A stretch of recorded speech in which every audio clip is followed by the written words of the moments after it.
এইটা এমন একটা ইয়ারবাডস যেটা দেখতে ফিউচারিস্টিক, বিল্ড কোয়ালিটি অনেক সলিড, আর পকেট থেকে বের করে স্লাইড করলেই কিন্তু এমন একটা সাউন্ড হয়।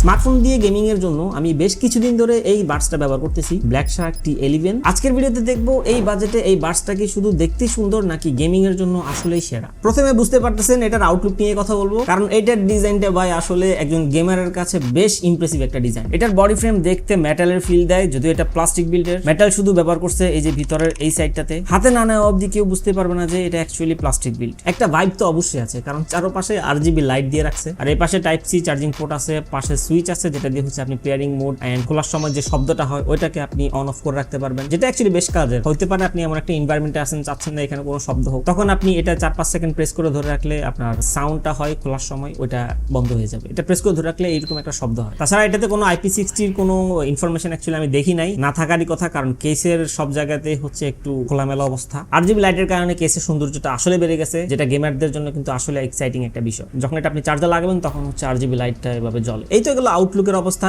এইবার আসি মেইন জায়গায়। RGB লাইট আর সুন্দর কেস দিয়ে তো হচ্ছে আপনার পারফরমেন্স ম্যাটার করে না, ম্যাটার করে হচ্ছে সাউন্ড দিয়ে। জিনিস দেখে যেরকম একটা হাইপ তুলেছে, আসলে সাউন্ডটা কি ওরকম। দেখুন এটাতে ব্যবহার করা হয়েছে 13mm এর একটি ড্রাইভার সাইজ বড় হওয়ার কারণে ভাই বেসটা একদম ক্লিন এন্ড অনেক পাঞ্চি একটা বেস দেয়। মিউজিক এক্সপেরিয়েন্স অ্যাকচুয়ালি আমার অনেক ভালো ছিল। Not only base, overall sound কোয়ালিটিও যথেষ্ট ভালো। সো গেমিং এর পাশাপাশি এটা দিয়ে আপনি মিউজিকও বেশ ভালো একটা আউটপুট পাবেন। সবচেয়ে বড় বেনিফিট এটাতে আপনার গেমিং মুড আছে, এটা বেশ ভালো একটা ফিচার। এই পাশে টাচ সেন্সর আছে, আপনি এখানে প্রেস করে কিছুক্ষণ ধরে রাখলে আপনার গেমিং মুডটা অন হয়ে যায়। এটা ডিরেকশনাল সাউন্ড এবং এনিমি কোন দিক থেকে আসছে সেটা খুব ক্লিয়ারলি বোঝা যায়। আর যদি এই বাডসটার ইন্টারনাল ফিচারগুলো দেখি, সেক্ষেত্রে এটাতে ব্যবহার করা হয়েছে ব্লুটুথ 5.3। কানেকশন বেশ স্টেবল থাকে, হুটহাট ডিসকানেক্ট হয়ে যায় না। গেমিং এর সময় আমি কোনো ধরনের অ্যাকচুয়ালি ডিসকানেকশন বা ল্যাগিং এরকম কোনো প্রবলেম ফেস করি নাই। দ্বিতীয়ত এটাতে ENC ফিচার আছে, মানে হচ্ছে আপনার environmental noise cancellation. ANC ENC দুটো কিন্তু আলাদা জিনিস। ANC হচ্ছে অ্যাক্টিভ নয়েজ ক্যান্সেলেশন, যেটা আপনার হচ্ছে সব রিমুভ করে দিবে আশেপাশের নয়েজ, আর ENC হচ্ছে আপনার শুধু কলিং বা হচ্ছে কোনো কিছু রেকর্ড করার ক্ষেত্রে কাজে আসে। তো যারা গেমিং করে তারা অ্যাকচুয়ালি হচ্ছে একজন আরেকজনের সাথে কথা বলে, তখন যদি আমি কোনো একটা নয়েসি এরিয়ায় থাকি, সেক্ষেত্রে আমার অপর পাশে যে ব্যক্তিরা আছে উনি কিন্তু আমার কথা একদম ক্লিয়ারলি শুনতে পারবে। এটাই হচ্ছে অ্যাকচুয়ালি ENC এর বেনিফিট। দেন যদি ব্যাটারি ব্যাকআপের কথা বলি, তাহলে প্রত্যেকটা বাডসে আপনার 30 mAh করে ব্যাটারি আছে। কেসটা হচ্ছে আপনার 500 mAh এর। বাডসগুলো দিয়ে আপনি হচ্ছে একটানা মিউজিক বা গেম খেলতে পারবেন প্রায় 5 ঘন্টার মতো। যদি ওভারঅল দুইটা মিলে চার্জিং ব্যাকআপের কথা বলি, তাহলে আপনি 4 থেকে 5 বারের মতো হচ্ছে এইগুলা চার্জ দিতে পারবেন কেসের মধ্যে। একটানা হচ্ছে যদি মিউজিক বা গেম খেলেন, সেক্ষেত্রে আপনি হচ্ছে 25 থেকে 30 ঘন্টার মতো একটা ব্যাটারি ব্যাকআপ পাবেন, যেটা অ্যাকচুয়ালি এনাফ একজন গেমার বা নরমাল ইউজারের জন্য। এন্ড এটা অ্যাকচুয়ালি আমি ফাফা বলতেছি না, আমি এক্সপেরিয়েন্স করেই বলতেছি। আরেকটা সুবিধা যেটা আমার কাছে ভালো লাগছে, সেটা হচ্ছে এই যে টাচ সেন্সর, এটা কিন্তু সিঙ্গেল টাচে কোনো রেসপন্স করে না। এটা আমার জন্য অ্যাকচুয়ালি মনে হয় যে অনেক সুবিধার একটা জিনিস, কারণ অনেক সময় আমরা এভাবে হাতে নিলে একবার টাচ করলে গান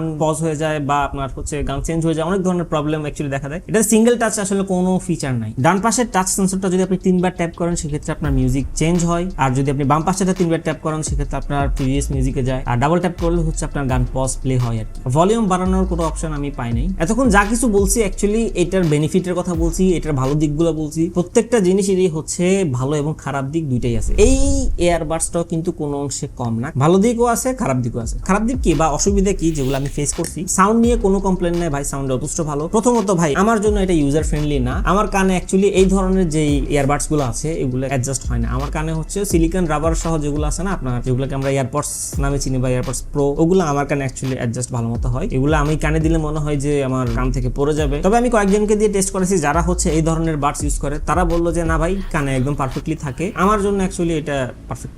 দেন দ্বিতীয় অসুবিধার কথা যদি বলি, তাহলে এটার বিল্ড কোয়ালিটি ঠিক আছে, কিন্তু যে জিনিসটা স্লাইড করে না ভাই, এটাই যে দেখেন এইভাবে একটু ফাঁকা থাকে, যেটা এভাবে নাড়াচাড়া করে। তাই অ্যাকচুয়ালি এটার লং লাস্টিং নিয়ে একটু প্রশ্ন আমার মনে জাগে যে আসলে এটা কতদিন ব্যাকআপ দিবে। যদি এরকম টান খায় তাহলে জিনিসটা হয়তো নষ্ট হওয়ার পসিবিলিটি আছে। এটা অ্যাকচুয়ালি যারা নিবে তারা শখ করে নিবে, সো শখের জিনিস একটু সাবধানে ব্যবহার করবেন অবশ্যই। ম্যাগনেটিক সিস্টেমটা ভালো, কেসের ভিতরে বাডসগুলো খুব সুন্দরভাবে হচ্ছে আপনার লেগে থাকে, আপনি যতই ঝাড়া দেন পড়ার কোনো চান্স নেই, বেশ শক্তভাবে এটা লেগে থাকে। বাট আমি অনেক সময় এটা বের করতে অনেক স্ট্রাগল করছি। এই ইস্যুগুলো আপনি কিভাবে দেখেন এটা অ্যাকচুয়ালি আপনার উপর ডিপেন্ড করে। শেষমেশ বলবো ভাই, যদি আপনার বাজেট 3000 টাকা হয়ে থাকে, আপনি এমন একটা ইয়ারবাডস খুঁজছেন যেটা দেখতে বেশ স্টাইলিশ, গেমিং প্লাস মিউজিকও ভালো পারফর্ম করবে, ভালো বেস পছন্দ আপনার, তবে এই ব্ল্যাক শার্ক T11 আপনার জন্য একটা সলিড চয়েস। 3000 টাকায় অবশ্যই রিকমেন্ড করার মতো একটা জিনিস এটা। থ্যাঙ্কস টু টেকলি এত সুন্দর একটা জিনিস আমাদের কাছে পাঠানোর জন্য। যদিও এটার আনবক্সিং বা ইমপ্রেশন ভিডিও আমি আগেই করে ফেলছি, অনেকে হয়তো দেখছেন বা দেখেন নাই। পারচেজ লিংক ভিডিও ডিসক্রিপশন ডেসক্রিপশনে দেওয়া আছে। তাছাড়া যদি আপনি টেকলির আউটলেট ভিজিট করতে চান, তাদের আউটলেটের অ্যাড্রেস, ফোন নাম্বার সহ যাবতীয় ডিটেলস সবই কিন্তু ভিডিও ডেসক্রিপশনে দেওয়া আছে। এন্ড হ্যাঁ, অবশ্যই 3000 টাকা প্রাইস হলেও যদি আমার রেফারেন্সে আপনি টেকলি থেকে এইটা পারচেস করেন তাহলে একটা ভালো ডিসকাউন্ট পেতে পারেন। সো আপনাদের কাছে এই নতুন